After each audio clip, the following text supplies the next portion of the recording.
estamos haciendo una serie de actividades académicas con el objeto pues, de festejar los 45 años de nuestro plantel. Y iniciamos con un bloque de ciencia, un menú. Tenemos por ahí un programa que consiste en actividades académicas durante todo el día. Ahorita tenemos el honor de tener con nosotros al ingeniero José Ruiz de Lerrán, que es un personaje universitario distinguidísimo. Ahorita voy a dar un poquito de su currículum, pero antes la maestra María Ángeles Lara Arzate, directora de nuestro plantel, va a darnos unas palabras. Muchachos, maestros, muchas gracias por su asistencia para estos festejos que, como decía hace un momento, son una alternativa y un modelo de proyecto de vida para nuestros alumnos. ¿En qué sentido? En que vean todos los caminos que tiene la ciencia y todo lo que les ofrece para que decidan un futuro académico y que la vida sea feliz porque han decidido, porque sí les hemos dado la oportunidad con sus maestros y que tengan un menú muy amplio en donde elegir y donde seleccionar. Hace un momento que platicaba con el ingeniero de Lerrán, que yo lo conocí con unos poquitos más de años que ustedes, muchachos, hace muchos años, en su casa de Coyoacán, y con un buen amigo común que es Rafael Barrio Paredes, un físico también muy distinguido, y estábamos hablando de la música, porque los dos aman profundamente la música. Decíamos que nada del conocimiento nos debe de ser ajeno, ni de ser especialistas en un solo objeto. Y algo muy bonito le comentó hace un momento el ingeniero de Lerrán, y eso era que no hay que ser especialistas en la pata número 30, por decir algo de la araña, que no tiene 30, por supuesto, porque si no me van a corregir, tendrían razón, sino que el mundo es tan amplio que la ciencia, el arte, la sociedad, todo nos pertenece y en todo tenemos que estar preparados. Ingeniero de Lerrán, bienvenido y un abrazo muy fuerte de la comunidad del plantel número 1.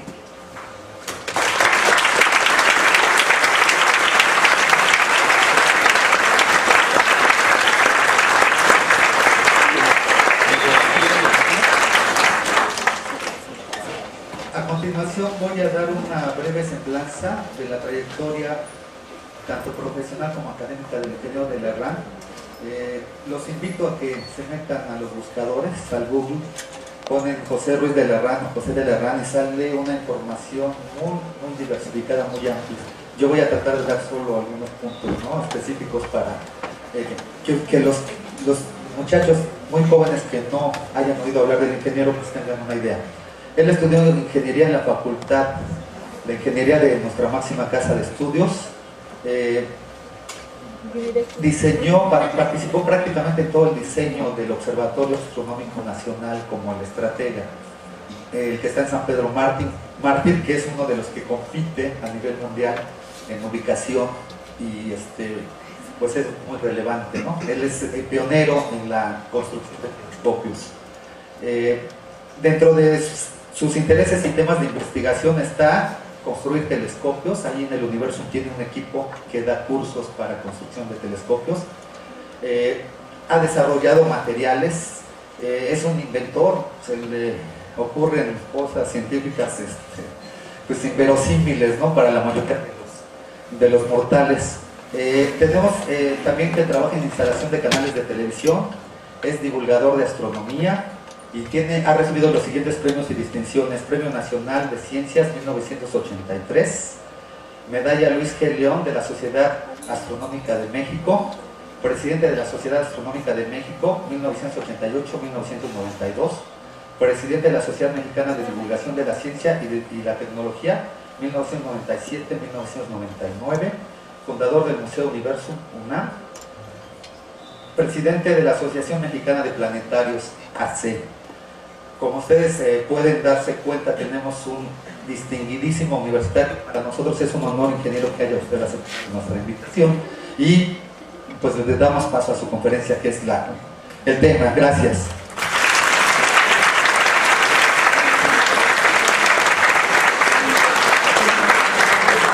Muchas gracias, maestro. Gracias a todos ustedes por estar aquí y felicidades por los 45 años de este plantel. 45 años. Bueno, muy rápido el número, pero llevar a cabo una labor de enseñanza durante todo ese tiempo y de continuidad, que es lo que luego nos falta un poquito en México. Cambia el gobierno, cambia los intereses y nos dedicamos otra vez a empezar, muchas veces desde casi un principio, para hacer lo mismo. Y creo que esto tiene que cambiar. Entonces el cambio para mí es muy importante, pero la continuidad también, de manera que hay que mediar entre los dos y ver qué conviene más. Bueno, yo lo que voy a hablar es astronomía, y para ello pues voy a comenzar diciéndoles a ustedes que ha habido 3 etapas en la historia de la humanidad sobre el estudio de la astronomía que siempre ha estado presente en la mente del ser humano.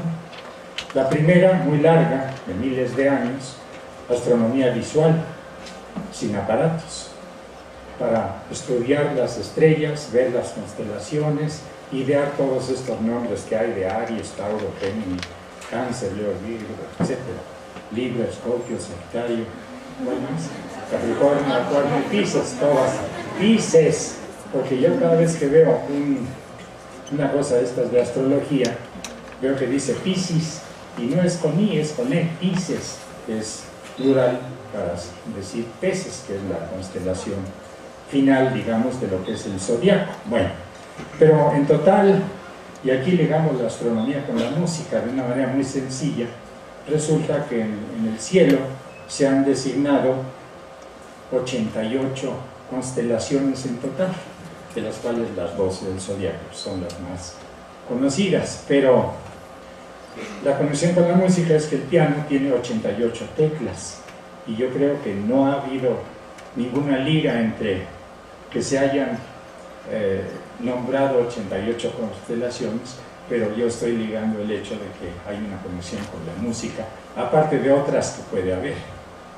Pero volviendo al tema, durante miles de años, como dije, se dedicó el ser humano a mirar y a clasificar, a darle cierta parecido. Por ejemplo, la constelación del zodiaco Escorpio realmente sí se parece a un alacrán. Si ustedes ven la constelación, pues ven que son las tenazas del alacrán, tiene la curva, y en la punta tiene 2 estrellas que realmente pues semejan el aguijón de un alacrán. Pero de las demás constelaciones el parecido es muy remoto. Yo veo la Osa Mayor y no le veo la cara de Osa por ningún lado. Y de la mayoría de ellas pues pasa lo mismo. Veo la princesa Andrómeda y pues no le veo lo princeso de la princesa. Pero en fin, había que representar, porque si no se hace uno bolas. Tiene uno que imaginar figuras. Por ejemplo, la constelación Orión pues es muy clara, porque tiene 4 estrellas muy brillantes en un cuadrángulo. Se ha dicho que las 2 de arriba son los hombros, las 2 de abajo son las rodillas. El cinturón de Orión, ahí hay 3 estrellas muy bonitas que están exacto en línea y que reflejan, bueno, representan, si uno quiere, el cinturón de Orión, del cual pende la espada, y ahí en la espada está la nebulosa de Orión, que es uno de los objetos más interesantes. Visto a simple vista llama la atención porque se ve una nube, pero no es una nube, es una zona, no es una nube terrestre, es una zona gaseosa, excitada por las estrellas cercanas, muchas estrellas que emiten en el ultravioleta, y vista con un pequeño telescopio es una maravilla. Es lo primero que ven, yo creo, los astrónomos aficionados, que no sean los planetas, porque realmente pues, los planetas son los primeros que nos jalan. Y ahí empezó realmente el estudio de la astronomía todavía visual, tratando de entender ¿por qué en el cielo hay una inmensidad, pero con los ojos se ven como 1500 estrellas? No aquí en el Distrito Federal, aquí no, aquí se ven 2. Pero se va fuera y puede uno ver, bueno, la mitad del cielo. Hay una sociedad astronómica en Querétaro muy simpática, que hace unos festivales que se llaman el Maratón Celeste, y consiste en pasar toda la noche observando el cielo, y los que saben de los objetos, cómo se llaman y dónde están, pues van localizándolos con los telescopios, y al final, en la madrugada, pues se decide quién vio más objetos interesantes y se da una serie de premios, primer lugar, segundo y tercero. Que por cierto, ahorita me di cuenta que hay un campeonato de ajedrez aquí muy activo, y qué bonito, ¿eh? Pero volviendo a la astronomía, repito, la astronomía visual pues nos enseñó a ver un cielo, pues olmecas, mayas y otras civilizaciones estudiaron. Se llegó a poder predecir eclipses, tales de Mileto, uno de los primeros griegos famosos científicos. Pues él predijo un eclipse. ¿Por qué? Pues porque había una cosa muy importante, que fue la primera parte científica de la astronomía, que fue la estadística. O sea, los sacerdotes, padres, etcétera, que estudiaban el cielo, bueno, pues después de ver un número n de eclipses, se dan cuenta que hay una periodicidad. Y si hay una periodicidad después de haber hecho este estudio estadístico, pues quiere decir que voy a poder con una gran seguridad predecir el siguiente suceso en ese campo. Y así se pudieron predecir eclipses, y fue adquiriendo la astronomía el aspecto científico. Pero el cambio fundamental viene con Galileo. Galileo, hace 400 años y unos días, supo que alguien en Holanda había descubierto que usando dos lentes y puestas en cierta posición se aumentaba el tamaño de las cosas. Y esto, claro, pues estaba ahí en secreto, y Lippershey, que fue el que patentó este objeto, le llamó anteojo espía, porque pensaban más en usarlo en cuestiones de guerra. Pero cuando Galileo supo de él, como Galileo era un excelente físico experimental, pues dijo, pues voy a reproducir, no va a ser tan difícil, y evidentemente se fue al lugar en donde había una casa en donde hacían lentes, cogió algunos lentes y se dio cuenta de cómo, tomando uno que amplificara y otro que disminuyera, se hacía un telescopio, y él le llamó así. Y esto fue en 1609, pero lo que fue sensacional fue que, viendo hacia la constelación de Orión, pues uno ve en un cielo despejado, pues qué les diré, 25 estrellas en la constelación, muy probablemente se alcanzan a ver. Pero con el anteojo de Galileo, él vio que no eran 25, que eran más de 100. ¿Por qué? Porque con el lente se puede lograr ver objetos mucho más débiles, que no tienen la intensidad para que se vean a simple vista. Y ese descubrimiento, bueno, pues abrió el cielo, en el sentido de que en lugar de que hubiera 1000 y pico de estrellas visibles, pues probablemente había millones. Pero el descubrimiento más notable fue cuando vio a Júpiter. Júpiter es el planeta más grande, como ustedes saben, del sistema solar, y cuando él lo vio con el telescopio, vio que estaba el planeta Júpiter, y había unos puntitos, pero alineados, 3, exacto, alineados con el planeta. Y dijo, qué chistoso que haya 3 estrellitas ahí alineadas, qué casualidad. Pero a los 2 o 3 días volvió a ver a Júpiter y vio que seguía viendo 3, y además uno más, 4, pero que seguían alineados y que ya no estaban a las mismas distancias. Entonces dijo, pues qué raro está esto, voy a estudiar más. Lo siguió viendo, y pues a los pocos días, él era muy inteligente y dijo, pues lo que pasa es que no son estrellas, son objetos delgaditos que están girando en torno al propio planeta, y claro, como están girando en el plano en el que yo estoy viendo, pues yo nada más veo que se alejan y se acercan del Júpiter central, y a veces pasan por detrás y dejo de verlos. Por eso a veces se ven 3, a veces se ven 4, a veces se ven nada más 2. Así que todo esto le enseñó a Galileo que ya no podía considerarse la Tierra como el centro del universo, porque había objetos que giraban en torno de otros objetos, como el caso de Júpiter. Y esto abre totalmente la puerta al concepto heliocéntrico, o sea, que se toma en serio lo que Copérnico había dicho, y Galileo pelea intensamente por convencer a todo el mundo de que la Tierra no es el centro, porque hay otros cuerpos celestes alrededor de los cuales giran otros cuerpos celestes. Bueno, todo esto pues ya es historia y se sabe, pero a lo que voy es a que con el telescopio se abre otra posibilidad de conocer mucho más del cielo de lo que a ojo se podía ver. Y esto, bueno, fue hace 400 años. El primer telescopio de Galileo medía 3 centímetros de diámetro, y bueno, pues ¿qué había que hacer? Pues uno de más diámetro para que recibiera más luz y se pudieran ver objetos más débiles, y así seguimos. O sea, de 3 centímetros ya vamos en telescopios de 10 metros de diámetro, y todavía no se le ve el fondo al universo. Todavía se sabe que si hacemos un telescopio del doble, pues va a recibir 4 veces más luz y se van a ver objetos todavía 4 veces más débiles que ahora son invisibles. Y esta carrera, bueno, pues ha seguido y va a seguir por muchos años, porque construir telescopios de más de 10 metros de diámetro ópticos, estamos hablando hasta ahorita de telescopios ópticos, pues no es tan fácil, pero todo el mundo ha dicho lo mismo, y se ha ido avanzando de 3 centímetros. Cassini hizo uno de 10 centímetros, y así a fines del siglo antepasado se inauguró el telescopio de Yerkes con 1 metro de diámetro. Al poco tiempo el Monte Wilson con 2,5 metros de diámetro.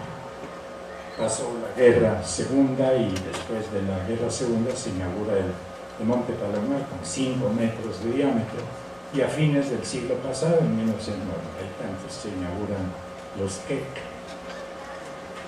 Se llaman Keck porque el señor Keck donó una pequeña cantidad de dólares para hacer el telescopio más grande del mundo, de 10 metros de diámetro. Él donó 70 millones de dólares. Se dice fácil, pero 70 millones. Tuvo tanto éxito el telescopio que el estado de California decidió hacer otro telescopio idéntico, otros 70 y pico de millones de dólares, y los dos están en Hawái, en Mauna Kea, en donde están colocados uno como a 50 metros del otro, con la idea de poder hacer lo que en radioastronomía se hace desde un principio, que es la síntesis de apertura, de la que voy a hablar un momento después. Pero bueno, todo esto estaba muy bien, y tal vez uno de los pocos casos en los que sí puedo decir que se descubre algo por casualidad, porque luego dicen, no, es que Röntgen descubrió los rayos X por casualidad. Bueno, pues no, porque por casualidad no tenía un tubo ahí que podía hacer rayos X, tenía una bobina de Rumford para producir alto voltaje, y tenía una botellita por ahí con platino cianuro para que fuera fosforescente, y todo eso no se hace por casualidad. El señor investigaba y claro, encontró tal vez, no lo que buscaba, pero algo muy importante. Pero en el caso de la radioastronomía no fue así, porque Karl Jansky, que fue el primero que habló de ello, era un ingeniero de radio de la Bell Telephone. Los laboratorios Bell son famosos por los grandes descubrimientos que se han hecho ahí, y tenían problemas de transmisión de radio, teléfono, o sea, de usar teléfono intercontinental de Estados Unidos a Europa principalmente, porque entraban interferencias que molestaban, no dejaban escuchar bien. Y entonces el director de los laboratorios Bell le encarga a Jansky que pues viera a ver de dónde venían esas interferencias.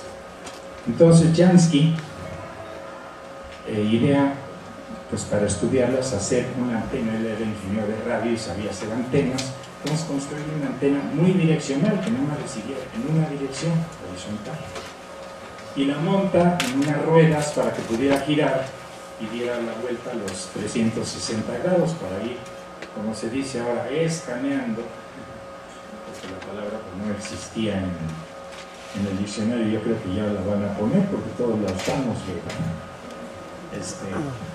y se puso a trabajar en 1931 para ver de dónde salían estas interferencias, y él escribe un artículo con el cual surge la radioastronomía sin que él lo supiera. Por eso digo que fue casual, porque él encuentra 3 tipos de interferencias, como se les llamaba, de estática. Se decía, cuando en un radio se oían chasquidos y tronidos, pues es la estática, ¿no? Pero la estática no dice, es más bien la dinámica la que causa esto, porque son chispas y rayos y etcétera. Y él eso es lo que descubre. Jansky descubre que hay 3 tipos de interferencias: las de las tormentas marinas, que ocurren muy lejos, pueden estar del otro lado del mundo y llegan a, de alguna manera, las interferencias electromagnéticas como ondas de radio le llegaban a su antena. Otro tipo de interferencia era la interferencia de las tormentas en la Tierra, de los rayos y truenos cuando hay una tempestad terrestre. Y una tercera forma de interferencia que consistía en un sonido, porque él lo oía con unos audífonos. La antena estaba conectada a un radioreceptor, él se ponía los audífonos y además tenía una graficadora para, en una tira de papel, como se ve en nuestro corazón cuando vamos a ver al médico, se veían ahí los piquitos de ruido. Y la tercera es la buena, porque él dice que se recibe una señal que en los audífonos se escucha como hiss, como un soplido constante, pero que va cambiando de dirección a lo largo del día. Y él declara en su artículo que son ondas de radio que vienen de fuera del espacio, o sea que no son terrestres. Bueno, pues este fue un descubrimiento genial, nada más que el director de los laboratorios no se lo quiso publicar, porque pensó pues, que esto no podía ser, de dónde iban a venir radiaciones de ondas de radio del espacio, ¿verdad? No tenía sentido.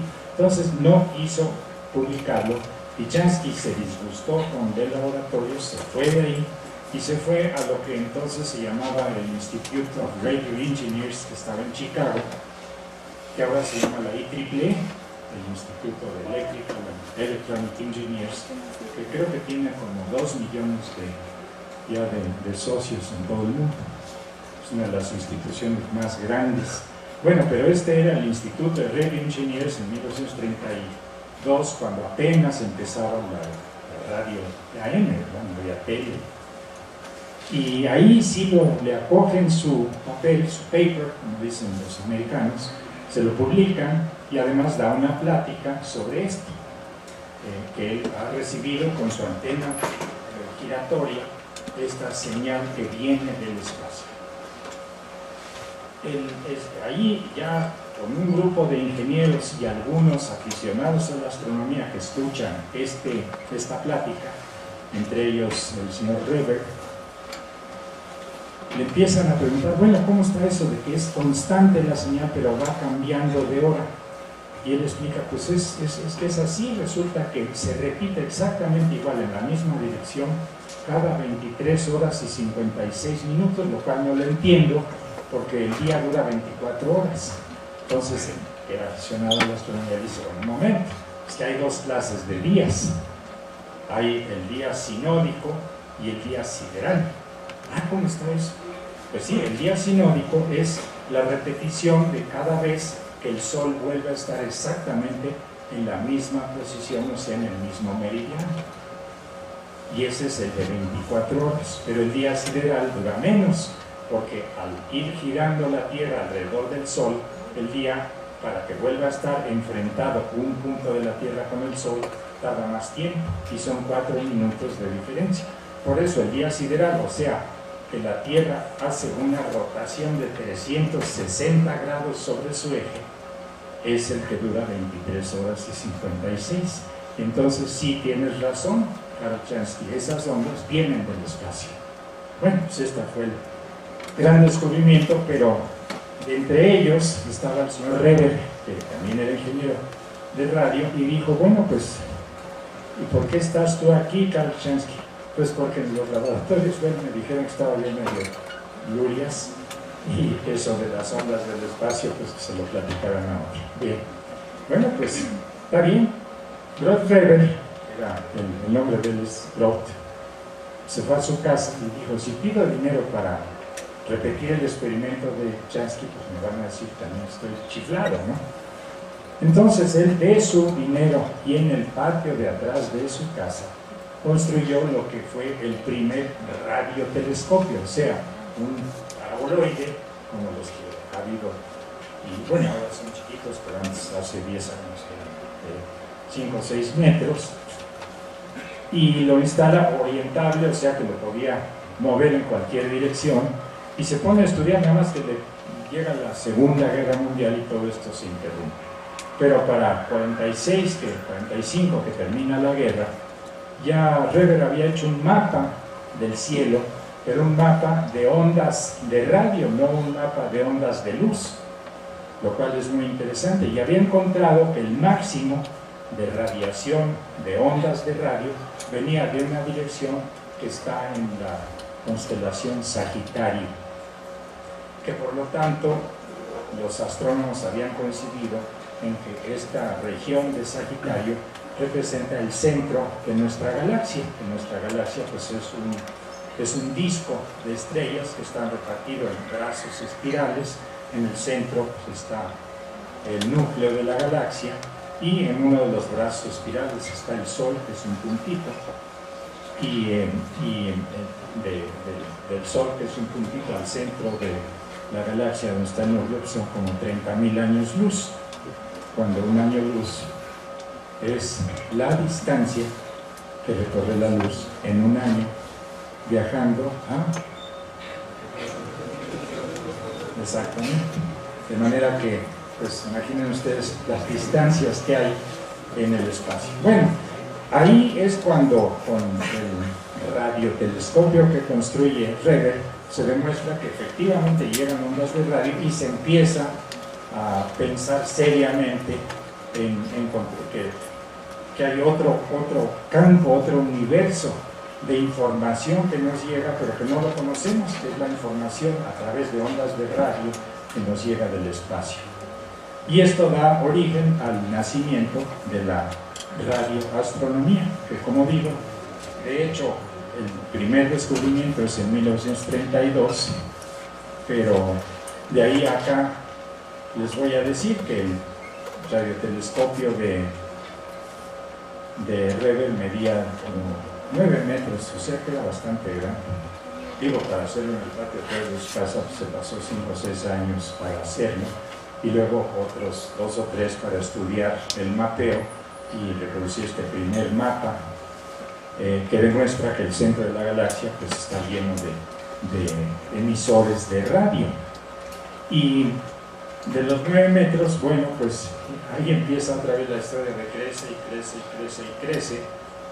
Se construye desde luego el primero importante, es el de Jodrell Bank, el radiotelescopio hecho en Inglaterra con Jodrell Bank, y resulta que es importante, pero no por el, vaya, se hace famoso, pero no por la astronomía, se hace famoso porque esto ocurre en 1957, que es cuando los soviéticos lanzan el primer Sputnik, El Sputnik fue el primer satélite artificial que estuvo girando alrededor de la Tierra durante varios meses, en una órbita muy elíptica, pero que se desconocía la órbita, o sea, los soviéticos lo lanzaron, el satélite llevaba un radiotransmisor en 20 MHz, emitiendo pitidos, pip, pip, pip, y mediante esos pitidos los rusos se dieron cuenta que a las casi 2 horas después de haberlo lanzado, pues, se volvía a oír el pitido, quiere decir que el satélite había salido, le había dado la vuelta a la Tierra y había vuelto a pasar sobre la Unión Soviética y por lo tanto habían oído de nuevo. Por ese tiempo calcularon de qué orden debía ser la órbita, pero no podían medirlo. Y al mismo tiempo, otra persona había estado trabajando intensamente en Inglaterra, convenciendo a los lores de que debían dar dinero para construir un radiotelescopio oriental. Y estaba ya tan adelantado el radiotelescopio que le faltaban pues tal vez 3 o 4 meses para inaugurarse, en 1957, estoy hablando de octubre.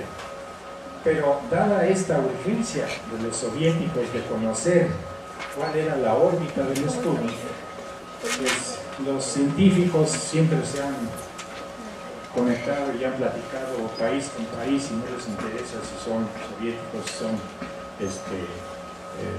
si es un reino o si son comunistas o lo dejan de ser.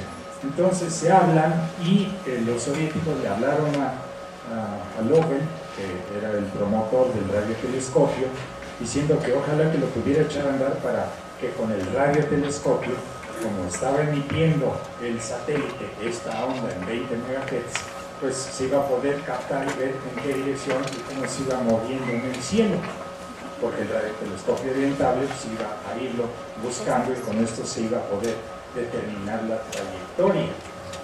Y así lo hicieron. Les faltaban instrumentos que los tenían los norteamericanos, que los tenían los franceses, que los tenían los alemanes, y todos se pusieron de acuerdo para en una semana armar y llevar todos los instrumentos que hacía falta para echar a andar el radiotelescopio.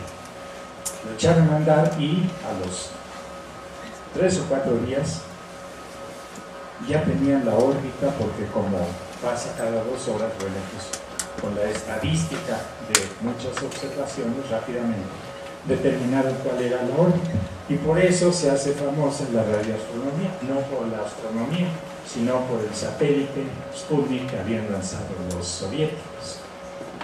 Eso fue el 4 de octubre de 57, y al mes siguiente, el 4 de noviembre, lanzaron otro satélite mucho más grande en el que iba una perrita que se llamaba Laika, y que demostró pues, que era posible sobrevivir fuera de la Tierra en un satélite que estaba girando fuera. Así empieza la radioastronomía, y claro, inmediatamente, estando ya trabajando el radiotelescopio de Chodelban, pues empiezan los descubrimientos y se descubren los cuasares, se descubren los pulsares, y los astrónomos descubren que la radioastronomía es muy importante, y de ahí que ahorita, los chinos acaban de anunciar que están construyendo un radiotelescopio de ¿cuánto creen de diámetro? De medio kilómetro de diámetro, 500 metros de diámetro. Va a ser el radiotelescopio más grande del mundo, y pues los chinos van a ser los primeros obviamente en hacer ahora una nueva serie de descubrimientos. Pero en fin, ya ahorita esta es la historia general, pero quería yo hacerles que vieran ustedes una serie de vistas. Este es uno de los 64 radiotelescopios que se están instalando en el proyecto ALMA en Chile, en una región que se llama Atacama, que es un desierto en el cual no hay agua, y en el cual también un mexicano, Rafael Navarro, el doctor Rafael Navarro, ha estado haciendo estudios de cómo encontrar vida en un lugar en el que no haya vida, que es aquí en la Tierra solamente ese desierto. Pero esa es otra plática, no tiene que ver con esto. Y el punto es que, bueno, la radioastronomía toma una fuerza inmensa, y si pasamos la siguiente. Voy a empezar con astronomía óptica aquí en México. La astronomía óptica ya la platiqué que se hizo el telescopio reflector de un metro, el Yerkes, luego se hizo el de Monte Wilson de 2,5 metros, y el nuestro, que es el del Observatorio Astronómico Nacional. Ahí está el telescopio. A mí me tocó diseñar ese telescopio, es de 2,12 metros y es el telescopio más grande que tenemos. Claro, esto se inauguró hace 30 años. En ese tiempo nuestro país estaba en el 10º lugar en tamaño de telescopio. Como no se han construido telescopios más grandes, pues ahora ya estamos en el lugar 50. Pero en fin, esperamos que esto sea motivo de que, a ver si ustedes juntan dinero para hacer un telescopio más grande. En fin, la primera fotografía que tomé con el telescopio es el trapecio de la nebulosa de Orión, de la que hablé en un principio, porque realmente es una nebulosa maravillosa. Ahí ven ustedes 4 estrellas principales en el centro de la nebulosa y unos puntitos chiquititos que son estrellas bebés, estrellas que están naciendo de la propia nube de hidrógeno, que es la nube rosada que ven ustedes ahí. Y como ven, la nube tiene huecos, y lo que pasa es que hay concentración de gas en esos lugares. Queda un hueco, pero surge una estrella, y ahí ven ustedes varias estrellas que no coinciden con los huecos porque la nube se mueve y las estrellas pues, se mueven en posición diferente. Pero son estrellas, los puntitos chiquitos son del orden de estrellas bebés de 50.000 años, ¿no? de haber nacido. Las estrellas son bebés a los 50.000 años. Y ya son maduritas como el Sol, pero a los 4.500 millones de años, que es la edad actual del Sol. Es la consola del propio telescopio, que lo inauguramos hace más de 30 años. La que sigue es una vista de la región que les dije, central, donde está Sagitario, que es la parte central de nuestra galaxia, el núcleo, y por casualidad en la foto pues salió una estrella fugaz, que es la línea que ven ustedes ahí. Pero eso pasa porque en ese tiempo las tomas eran con placa fotográfica y había que dejar abierto el obturador 1 o 2 o 3 horas, y claro, el telescopio tiene que irse moviendo, porque si no el movimiento de la Tierra hace que saliera movida la foto. Y entonces ahí tienen ustedes el telescopio Keck. Estamos hablando de ópticos de 10 metros de diámetro. La que sigue, bueno, es una vista tomada no con el Keck, sino con el de 5 metros de diámetro de Monte Palomar, y es una galaxia que todavía no es espiral, es una galaxia muy bonita que se llama del Sombrero, y en la que se ve la nube de materia oscura que rodea al núcleo y que finalmente se va a convertir en estrellas, y estrellas que probablemente también tengan sus planetas.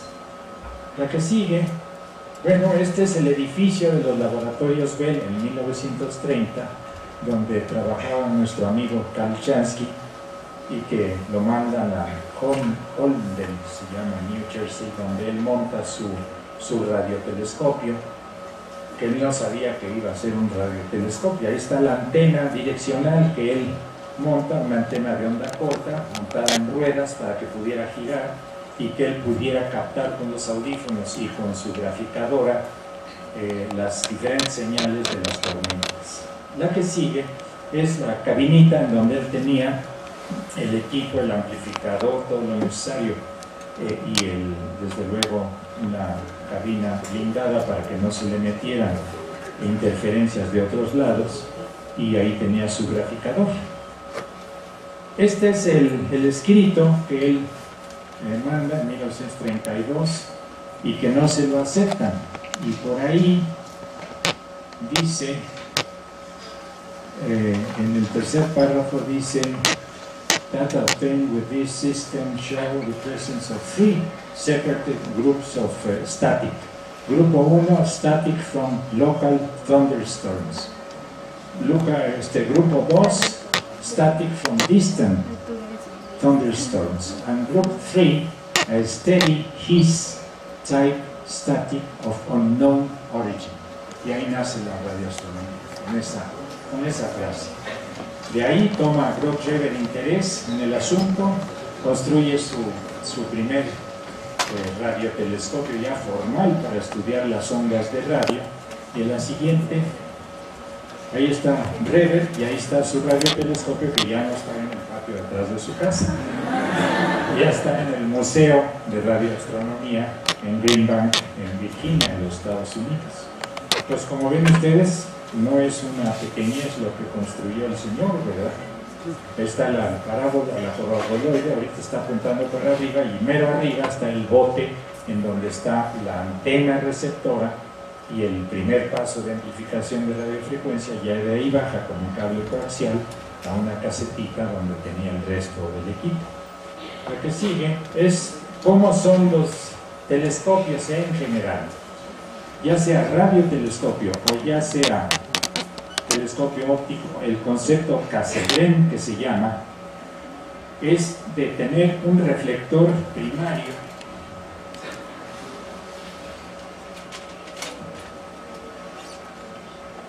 que es este plato que está aquí abajo con una perforación central.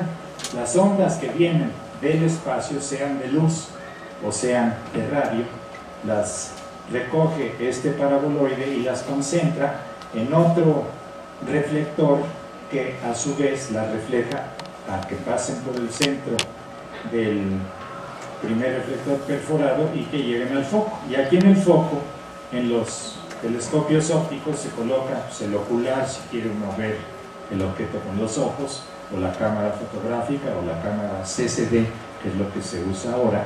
Y en el caso de los radiotelescopios se coloca la antena en este punto de aquí, en el punto focal. Lo que sigue nos muestra un radiotelescopio típico. Este está hecho por los suecos del European Southern Observatory, y ven ustedes el reflector principal con su perforación, el reflector secundario, y atrás, claro, pues ahí está la antenita y todo el equipo electrónico y de computación que se usa para recibir la señal. Esto es lo que recibe un radiotelescopio. Si ustedes ponen una graficadora y mueven el radiotelescopio, por decirlo así, de izquierda a derecha en un plano horizontal, y de repente, porque está moviéndose, encuentra que hay una fuente de radio, bueno, pues la señal sube y entonces se ve este pico. Claro, se sigue moviendo el radiotelescopio, pues pasa la señal, y ya pues esto lo que es el ruido general que viene del cosmos. Pero eso es lo que ve un radiotelescopio, o sea, no se ven imágenes, se recibe una señal. Y aquí está lo que pasa si el radiotelescopio lo movemos lentamente de izquierda a derecha y hacemos muchos pases. Pues vamos viendo, cada pasada va a generar una serie de picos, y aquí vemos cada uno de estos picos es una fuente de radio que está llegándole al radiotelescopio. El paralelo con esto es lo que se ve en una imagen de un telescopio óptico, una placa fotográfica. La que sigue, ven ustedes, bueno, pues fíjense ustedes la cantidad de estrellas que hay en el cielo. Esto es más o menos 1 grado cuadrado, o sea, 1 grado por 1 grado, que es pues muy pequeño en el espacio. Pues vean ustedes la cantidad de estrellas que hay si apuntamos nuestro telescopio óptico hacia la Vía Láctea. Y estas zonas que se ven rojizas son nubes de hidrógeno que pueblan la Vía Láctea por todos lados. Pero esto es para que vean la diferencia entre lo que recibe el radiotelescopio, que son picos de una gráfica, y lo que recibe una placa o un CCD, que son puntos de luz. Este es el Jodrell-Bank del cual mencionaba yo, que es el primero. Este es 70 metros de diámetro, que es un radiotelescopio con el cual se hicieron todos los descubrimientos que ustedes han oído hablar de ellos, los cuasares, los pulsares, y con él pues la radioastronomía toma cuerpo, y los astrónomos de todo el mundo se dan cuenta con este radiotelescopio que la radioastronomía abre otro universo de captación que no tiene que ver con el universo de luz, que es el que conocíamos gracias a la astronomía óptica. La que sigue muestra justamente un quasar, de los cuales ahora hay miles descubiertos, aquí está el punto, y es la primera vez en esta placa fotográfica que se identifica la señal que recibía el radiotelescopio, que era una señal muy débil y con un espectro muy corrido hacia el rojo, como dicen los astrónomos, pero Martin Ryle, que era el radioastrónomo principal en Inglaterra, se fue a los Estados Unidos a trabajar, descubre y encuentra en el telescopio de Monte Palomar óptico que este punto de luz, que apenas tiene importancia, es una fuente de radio muy importante. ¿Sabes? La palabra quasar viene de fuentes de radio casi estelares, cuasi estelares, y de ahí lo de quasar.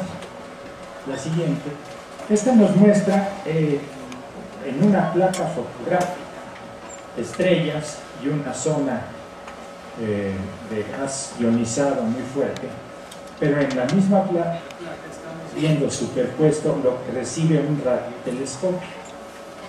Con el radiotelescopio y una computadora se puede hacer que esas señales de puntos, de piquitos que vimos, se puedan graficar o como las ven ustedes aquí, con un máximo. Por ejemplo, esta señal azul que puede estar en una frecuencia X, diferente de esta señal que está en otra frecuencia. Bueno, aquí hay un máximo, aquí hay un máximo importante y un débil máximo, pero ninguno coincide con el máximo de luz, que es esta de aquí. Y ahí está lo interesante de la radioastronomía, que se descubren cosas que nunca se habían imaginado que existieran. Este es el gran radiotelescopio milimétrico, y luego me preguntan, oiga, ¿cómo está eso de que grande y milimétrico? Bueno, es grande porque mide 50 metros de diámetro, su paraboloide es un corte de la estructura, y es milimétrico porque está pensado para captar ondas de 1 milímetro de longitud. Ajá. Y hay una señal de radio que nos acaba de llegar.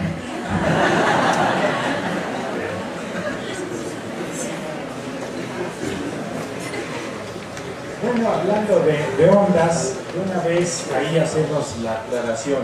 Cuando ustedes encienden su radio de AM, están recibiendo ondas pues, de 1 megahertz, que son 300 metros de longitud de onda, o sea, la onda en realidad cada 300 metros le llega a un máximo. Cuando oye uno en FM, la frecuencia de trabajo de la estación son 100 megahertz, que equivalen a 3 metros de longitud de onda, de manera que cada longitud de onda nos llega con una diferencia de amplitud máxima de 3 metros de distancia. Y cuando se habla de un teléfono celular, vamos como a 1000 megahertz, entonces estamos hablando de ondas de 30 centímetros. Pero el objetivo de este gran radiotelescopio es recibir ondas de 1 milímetro, cosa que no hay todavía radiotelescopios que puedan recibir en esa onda. Por eso nuestro radiotelescopio, este es un proyecto mexicano que ya está terminado prácticamente, está en pruebas en la cercanía del Pico de Orizaba. La que sigue. Bueno, esto es cuando se estaba construyendo la cimentación para montar el radiotelescopio. La que sigue es otra foto de la cimentación. Estamos ahí a 4.500 metros de altura, y esta es una maqueta del radiotelescopio que, como ven, comparado con una grúa, pues es bien grande, 50 metros de diámetro. Y aquí atrás está el edificio en donde en el 5.º piso se recibe la señal, se trabaja. En el 4.º piso están las computadoras donde con los programas de computación se vuelve accesible la señal. En el 3.er piso está todo el control para manipular y mover el radiotelescopio que gire hacia arriba y hacia los lados. Y ya en la parte de abajo está todo el servicio general. Esta es una vista del cono central. Si volvemos a la anterior, por favor, Aquí ven ustedes un cono, que es un cono de concreto. Ahora sí, la siguiente, este es el cono de concreto ya construido en una foto muy bonita, por cierto. Estaba ahí, claro que yo la tomé. Ya en construcción, lo que es propiamente la base del radiotelescopio, la que sigue, otra vista también muy bonita, y aquí está aquí se ve la base, aquí arriba va a estar el paraboloide, que se ve en la siguiente, se ve un gajo, ahí tienen ustedes un gajo, ahí está una persona para que vean el tamaño, y aquí en esta parte va a estar la superficie reflectora. Todo esto es simplemente soporte de la superficie reflectora, que son varios cientos de tableros con la curvatura exacta. La que sigue ya es lo que es el paraboloide montado con las grúas arriba de la base giratoria, y la que sigue pues ya está terminado, digamos, desde el punto de vista constructivo, y ya está en pruebas para que el radiotelescopio, para recibir ondas de 1 milímetro, comience a funcionar. Esta es una maqueta, porque es un proyecto CEP, CONACYT, Secretaría de Educación Pública y Consejo Nacional de la Ciencia y la Técnica. Y hasta ahí vamos en cuanto a nuestra posición México con respecto a la radioastronomía, pero hay un aspecto muy importante, que es la radioastronomía que se puede hacer en las escuelas preparatorias. Empezamos nosotros con el proyecto en el Museo Universum hace como 4 años. Ahí construimos un receptor, instalamos unas antenas y empezamos a recibir. Esto no es del museo, esta es una instalación que muestro cómo se pueden hacer antenas sin necesidad que sean parabólicas para poder recibir señales que vengan del Sol y de Júpiter, que son las fuentes de radio más fuertes que hay aquí cerca, y por lo tanto las que podemos recibir con un receptor relativamente sencillo. La que sigue ya es una vista de la instalación que tenemos en la Casita de las Ciencias en el Museo Universum. Este es nuestro telescopio óptico, y estos postes que ven por ahí son los que sostienen las antenas del radiotelescopio que tenemos ahí funcionando ya desde hace 4 o 5 años. La que sigue muestra, bueno, un aspecto de una antena dipolo. Estos son los hilos de la antena y esta es la bajada, que es una línea coaxial. Allá está otra de las antenas, tenemos 2 o 3 para hacer diversidad. Y en la que sigue se ve una esquina, bueno, cómo está aislada el poste para que vean cómo se construye la antena, que es muy sencillo, es un dipolo simplemente. Y la otra ve la parte central, en donde hay un aislador que separa este hilo de este, y el cable coaxial está conectado en la parte coaxial, que sea central, a uno de los hilos, y el forro al otro, y ya baja la señal por el cable coaxial. Ahí está el extremo de la antena. Y en la que sigue, bueno, el interior, aquí tenemos lo que es la recepción. La recepción es muy sencilla, es un radioreceptor muy sencillo que anda en 20 MHz también, como Sputnik. Y aquí está, bueno, pues todos los elementos, y desde luego la computadora, porque el radiotelescopio sin computadora pues no se oye más que un soplidito en los audífonos, pero el programa de computadora nos convierte ya a poder recibir la señal y poder medirla y compararla. La que sigue, ahí vemos una señal. Esto es recibida ahí en Universum, en tiempo universal. Aquí está la fecha del año pasado, y ven ustedes como la primera que les enseñé, se ve ruido del Sol. Este está apuntado al Sol, y de repente el Sol manda una explosión de estas, en las que hay una emisión muy fuerte de protones y de partículas cargadas, que se recibe con la antena, y después de un tiempo, aquí se ve el tiempo que dura, baja otra vez pues a su nivel normal, digamos, de emisión de ondas muy débiles en el campo del radio. La que sigue es otra señal parecida, tomada en otro momento, y lo que se hace es, para comprobar que estas señales realmente son originadas por el Sol, es que tenemos una red. Ahora ya hay una red aquí en México de radiotelescopios de varias preparatorias, pero además estamos conectados con una red que tiene la NASA, y se sabe inmediatamente si la señal esta la recibió también la NASA en otro radioreceptor y la recibió en otro radiotelescopio, otra prepa, pues quiere decir que no es una señal local, es una señal realmente generada por el Sol, porque las antenas están, en este caso, apuntadas hacia el Sol. Y esto es lo que estamos haciendo ahora, es una foto de Júpiter, que es un radiador importante, más bien, la anterior, por favor, más bien Io, que es uno de los satélites, el satélite más cercano, es el que realmente emite, porque Io está muy cerca gravitacionalmente muy cerca de Júpiter, y Júpiter lo mantiene en constante ebullición, por decirlo así, y en ese proceso manda ondas de radio. La otra vista es el Sol con manchas y el Sol sin manchas, que ha estado casi el año pasado y el año pasado sin manchas. Ahora creo que tiene 2 o 3 relativamente chiquitas, pero bueno, cuando hay máximo solar, pues hay manchas gigantescas que se ven a simple vista, claro, con un vidrio opaco, porque no puede uno ver el Sol directamente. Y cuando hay un mínimo, pues no hay nada. Esto es en la prepa 5, en donde Alfonso estuvo muy activo, y él y un grupo de muchachos se han dedicado pues a poner un montón de antenas, como ven ustedes también. Y esto, bueno, pues es todo un adelanto, porque la radioastronomía les enseña lo que es la radioastronomía, pero tienen que aprender electrónica y tienen que saber de computación, y todo esto pues es una serie de enseñanzas que son complementarias a las enseñanzas que ustedes reciben directamente con las clases de sus maestros. La que sigue es otra vista de esta es una Yagi que tienen ahí también en la prepa 5, y pues creo que es todo. Pues sí es todo. Muchas gracias.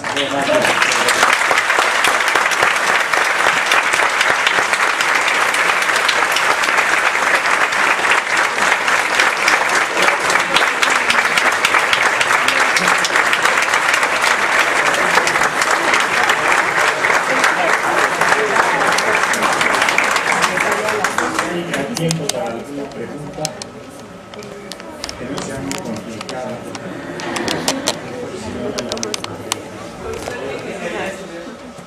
Yo estudié ingeniería mecánica y eléctrica aquí en la UNAM, en la Facultad de Ingeniería, pero después me especialicé en óptica y en radio y en televisión y otras cosas. Pero básicamente ingeniería civil.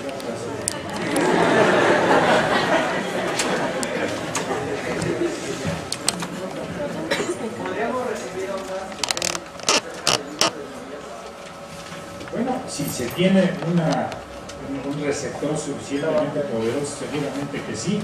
Es lo que decía yo hace rato, se han hecho telescopios ópticos cada vez más grandes. Bueno, cada telescopio más grande recibe señales de estrellas más lejanas, pero no se ha visto que ahí se acaben. Y en radioastronomía está sucediendo lo mismo. Por eso los chinos ahorita hacen uno. El radiotelescopio más grande del mundo ahorita está en ¿dónde está? En Puerto Rico, en Arecibo. Han oído hablar. Nadie vio una película muy buena porque la vista es simpática. ¿Cómo se llama? Contacto. ¿Sí? Bueno, ahí se ve el gran radiotelescopio que está en Nuevo México, que son 27 platos, les llamamos, ¿no? Estas cosas de 10 metros de diámetro. Y en esa película, pues, ustedes ven lo que es la radioastronomía. De hecho, pues está muy bien hecha y muy bien documentada. Pero el límite no sabemos cuál es. Por eso los chinos ahora están haciendo uno mucho más grande que el de Arecibo. El de Arecibo tiene 200 y pico de metros de diámetro. Y los chinos se van a 500. Y de 200 a 500, pues es 2 por 4, 2 por 2, 4 y 5 por 5, 25. O sea, es de 4 a 25 la diferencia, que son 5 veces más potente. Y ahí a ver qué se descubre. Allá hay otra pregunta.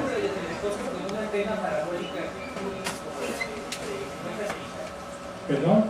se puede hacer un pequeño radiotelescopio con una antena parabólica como las que bueno, muy pequeña no, porque el problema es que se necesita mucha amplificación de radio para recibir ondas muy débiles. Entonces, en general, lo que se recibe con estos platos chicos pues es un satélite que está transmitiendo con 20 watts de potencia, aquí luego a 36.000 kilómetros de altura. Pero si trata uno de recibir algo que está a miles de millones de kilómetros de distancia, se necesita mucha más capacidad de recepción y una capacidad va aumentando con el diámetro del paraboloide. Entonces, con paraboloides muy chicos no se puede, pero ya con 5 o 6 metros sí ya se puede hacer un telescopio, digamos, casero. La última. A partir de las imágenes de la radiación se pueden formar imágenes. Exactamente, eso es lo que se ve luego cuando hay imágenes representadas por los radiotelescopios. Pues lo que pasa es que la imagen se procesa con programas de computación para hacerla accesible, se le ponen colores y en fin, pero en realidad se viste de colores una imagen que en realidad no tiene colores porque la radiación de radio pues no tiene colores, pero se ve mucho mejor y se interpretan mejor las frecuencias si se van considerando en función de los colores, por ejemplo, dándole al rojo frecuencias más bajas y al violeta frecuencias más altas. Muchas gracias de nuevo, muy amable.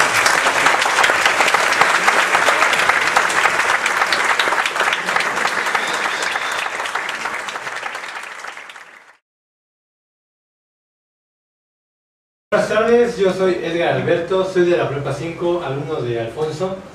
Soy del proyecto de radioastronomía y nos llamamos Cazadores de Tormenta. Bueno, nosotros lo que hacemos es estudiar el Sol de forma óptica y en radio. La óptica, el único problema que tiene es que, como por ejemplo esta imagen la tuvimos, ¿qué fotografía fue la que tuvimos? La que sacamos de aquí abajo, ya que cuando está nublado no se puede ver por la longitud de onda que es más corta. En óptico y en radio, a diferencia del óptico, la longitud de la onda es más larga y puede atravesar nubes, y con esta podemos checarlo en cualquier momento, aunque esté nublado o como sea. Resulta que el Sol tiene tres partes: lo que es fotosfera, que es la superficie, la que se ve en óptico; lo que es cromósfera, que sería el ultravioleta; y lo que es corona solar, corona solar es ultravioleta y cromósfera el infrarrojo. Bueno, la fotosfera tiene 5800 grados a 6000 de temperatura, de 10.000 grados la cromósfera y de 1 a 2 millones la corona. Resulta que este efecto se produce, según una teoría, por la convección, que la materia, al estar caliente del Sol y subir, acá se enfría y baja como líquido. Al enfriarse esta materia, en esta parte, la energía de esta materia que tenía antes se va a quedar aquí. Y resulta que nosotros, cuando tenemos una explosión solar, primero la tenemos normal, la gráfica, la registramos en una gráfica, la cual capta el sonido del fondo galáctico. Cuando hay una explosión solar, la gráfica se eleva de tal manera que le llamamos la aleta de tiburón. También nos apoyamos en el satélite SOHO, que por sus siglas son Observatorio Solar Heliosférico. Aquí nos muestra en distintas longitudes de onda, como les había ya explicado. En la corona solar lo que se muestra son los agujeros coronales, y en lo que son la cromósfera se muestra lo que son filamentos. Y bueno, en cuanto a las auroras boreales, se producen ya que al entrar la explosión solar, la materia pasar por la Tierra, por el campo magnético que tiene, justo en los polos se filtra, y es lo que produce las auroras boreales. Bueno, nosotros somos también colaboradores de la NACICA. ¿Qué ocurre esto? Se lo mandamos directamente. A continuación va a pasar mi compañero, mi profesor Alfonso. Mi compañero también. Compañero Alfonso. Buenas tardes. Bueno, pues nada más era referente a que vean esta capa que se llama la fotosfera, que es la superficie del Sol, que es la que vemos directamente, claro, dependiendo sobre todo de que tengas filtro tu telescopio, ¿no? Después vemos aquí el cromosfera y la cromosfera. Esta es una fotografía del Sol en vivo, de aquí de la prepa 9, que lo sacamos. Es igual que esta. La diferencia es que este es a través del satélite SOHO, que es Observatorio Solar Heliosférico, y este es desde la prepa 9 con un coronado, ¿sí? ¿Para qué nos sirve esto? Pues para ver sus filamentos, sus prominencias y poco de sus zonas activas. Aquí, en esta parte de aquí, tenemos la mancha solar.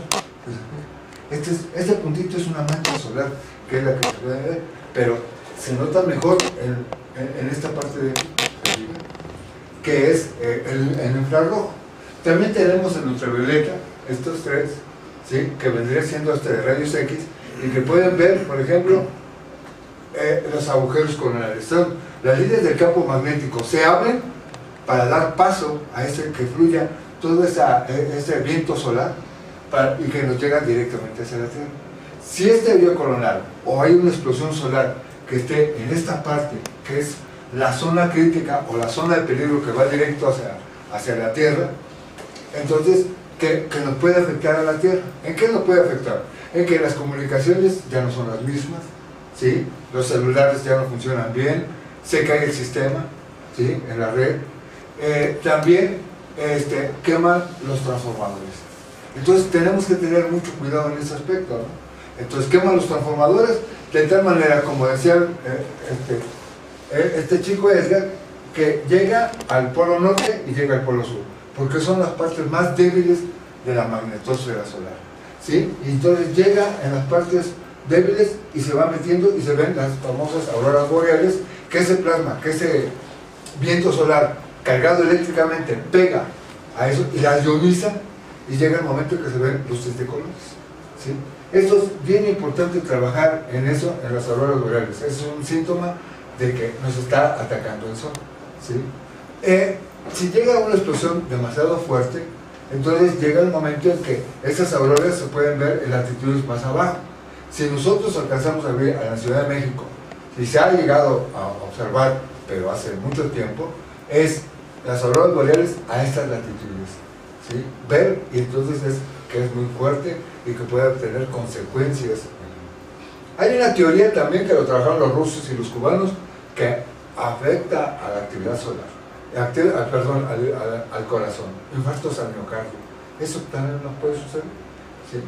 Esa es una teoría nada más, pero con respecto a esto, así no la pasamos. Lo importante es que nosotros lo podemos detectar con ondas de radio. Hay un radioobservatorio aquí también, bipolar, que está detectando esas ondas, y que en 8 minutos lo podemos detectar como una onda electromagnética que llega desde el Sol a la Tierra en 8 minutos y medio. Cuando hay esa explosión, ese plasma cargado eléctricamente nos llega a la Tierra 2 o 3 días después, y lo podemos detectar, ¿sí? Entonces, lo importante es que ya lo detectamos en radio, lo detectamos en rayos X o en ultravioleta, porque eso empieza a ver una luz más fuerte, más poderosa, y tú lo estás observando. Si es que lo estás haciendo en vivo, pues excelente. Si no, no hay problema. Con tu radiotelescopio estás observando de todos modos el Sol. Eso es lo importante de esto. ¿Alguna pregunta? Que el profesor Jesús Ortega se les va a contestar. Pregunten. Digo, sería conveniente recalcar una idea que tenemos, que salió de la prepa 5, pero se extendió más o menos rápidamente, en establecer una serie de estaciones de radioastronomía, de tal manera que siempre haya alguna estación con un radiotelescopio apuntando al Sol. Entonces ya tenemos ahí varias gentes en prepa 6, en prepa 4, aquí en la 9. En la prepa 9. Hay, ¿cómo se llama? Alejandro Portal. Alejandro Portales. Entonces yo creo que sería conveniente, si alguno de ustedes tiene ese gusanito de entrarle a algo de investigación, pues entrarle a esa parte. Y apoyar aquí a la persona o personas que están tratando de establecer esta estación, para entrarle junto con Universum, los SHs y todo, una serie de estaciones en la que podamos tener siempre cubierto la actividad solar. ¿Sí? Eso es lo que me gustaría a mí recalcar. Entonces ahí está abierto para todo el mundo, ¿eh? Una duda o pregunta que... Sí. ¿Por qué la corona sube la temperatura hasta 2 millones? Si está más lejos de... Ese es el gran interrogante, ¿no? Que todavía no han podido descifrar. Pues hay varias hipótesis. No sé si has visto que las líneas del campo magnético se sobrecargan de ese plasma. Ese plasma, pues es gas, pero plasma pegándole casi a gas, y llega el momento en que, vamos a decir, se convierte en líquido y cae todo ese plasma a la superficie del Sol, pero esa energía se queda ahí. Esa es una de las teorías que dicen que puede ser, pero que todavía no está comprobado. Lo que pasa es que la imagen que reciben por lo regular no es la que está al frente visualizada. Y también sucede que cuando estás hablando de la convección que tiene, el Sol en realidad es algo que no tiene todavía explicación, pero cuando te hablan de una mancha solar pequeñita, ella tiene también su propio sistema de convección. Ajá. Entonces, cuando estás hablando en general de él, ese sistema de convección está provocando que la parte de arriba esté la parte, entre comillas, de mayor temperatura que uno observa. Ajá. Porque no pueden entrar los instrumentos hasta adentro, hasta el corazón del Sol. Pero entonces todo eso que está cambiándose constantemente provoca que se obtenga esa información y da esa impresión, ¿no?, de que la parte exterior o la cascarita exterior del Sol te dé esa temperatura tan grande, ¿no? Pero no es una impresión, ¿eh? Bueno, es una realidad, ¿no? Sí, sí. Que no sepan la explicación, que no hay una teoría. Sí, sí, no hay una teoría. Pero es real. Sí. La explicación que yo bajas temperaturas. La explicación que yo me doy es: hay una especie de cambio de fase, y en la Tierra, si cambiamos de líquido a vapor, se debe de invertir una gran cantidad de energía. En el momento que regresa el cambio de fase de vapor a líquido, se libera una gran cantidad de energía. Eso es lo que yo trato de entender, que es lo que está sucediendo en ese momento, y por eso se eleva mucho la temperatura de la partícula. O sea, lo que vemos es la fotosfera. Los fotones desde adentro del Sol hasta afuera tardan mucho en llegar porque el plasma es opaco a los fotones. Los fotones interaccionan con las cargas eléctricas, sí, por Feynman, interacción de Feynman. Pero cuando los fotones llegan arriba, ¡pum!, se liberan, salen, y es la luz que vemos. Entonces toda esa energía que está escapando del Sol se la llevan los fotones y la superficie queda fría a 5000 grados centígrados, y está mucho más frío que la corona. Sí, los fotones se llevan la energía de la superficie terrestre. Sí, no es una cascarita de cebolla, ¿no? Así la ven, ¿no? Ajá, y no todo se va, hay mucha de la materia que está expulsando hacia afuera de los fotones y vuelven a caer. Algunos, o sea, la mayoría, digámoslo así, nos llega, ¿no? Nos está bombardeando ahorita, ¿no? Entonces, por lo regular eso ocurre también porque nosotros estamos dentro de la atmósfera del Sol.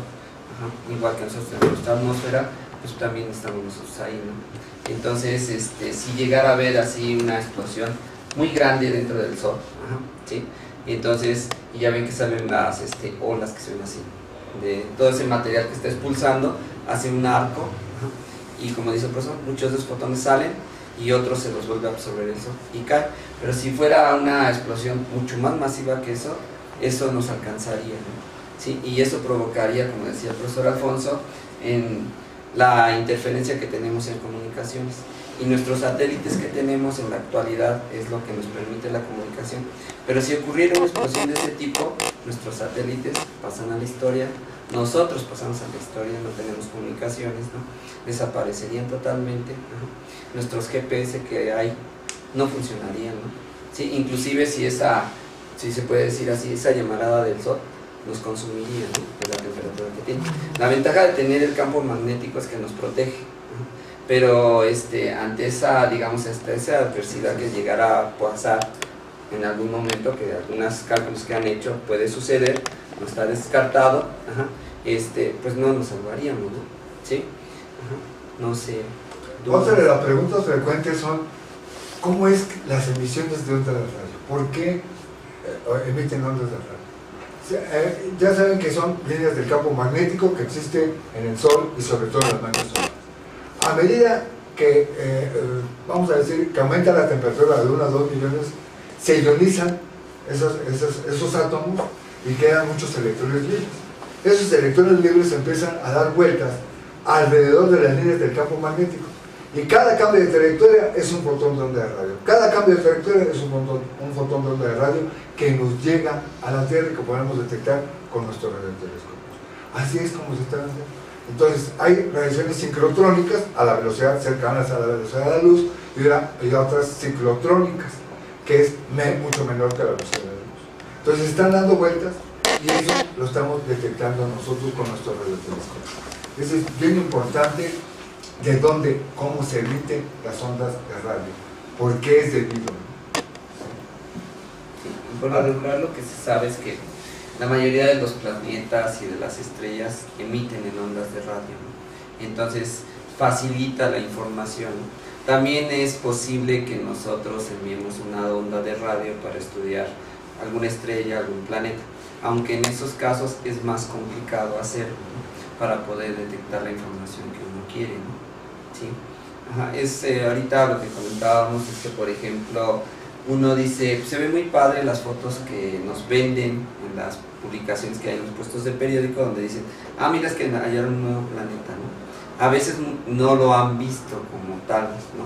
Simplemente por las perturbaciones que reciben en esa área, con respecto a la estrella, y ya tienen verificado información, donde les dice, si se comporta de tal manera el campo magnético de la estrella, por ahí hay un planeta, ¿no? Y entonces esas comparaciones las hacen respecto a nuestro planeta Júpiter, que es uno de los más grandes, ¿no? Inclusive luego cuando ve uno el encabezado, dice, cabe, no sé, voy a exagerar ahorita, no sé el número, pero 20 veces el planeta Júpiter en el otro, ¿no?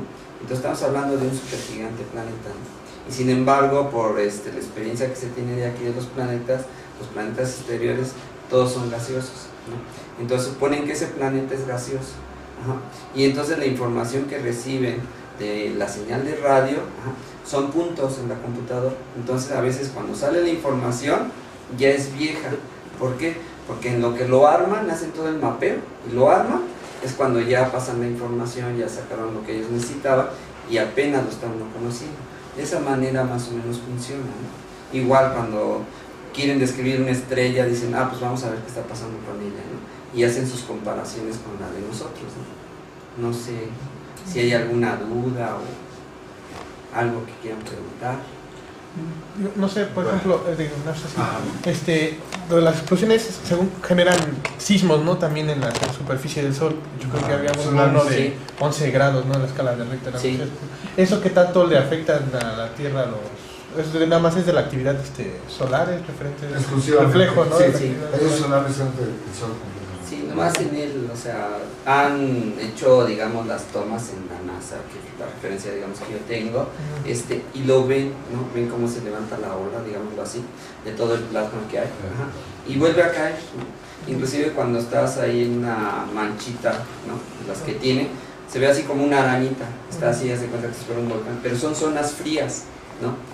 Entonces, depende que, ahora sí, del carácter como esté el Sol, a lo mejor no es la mejor expresión, pero depende de su actividad, depende de cómo esté ahora sí, los sismos que esté provocándose interiormente, salen hasta la superficie, ¿no? Y es lo que uno aprecia, ¿no?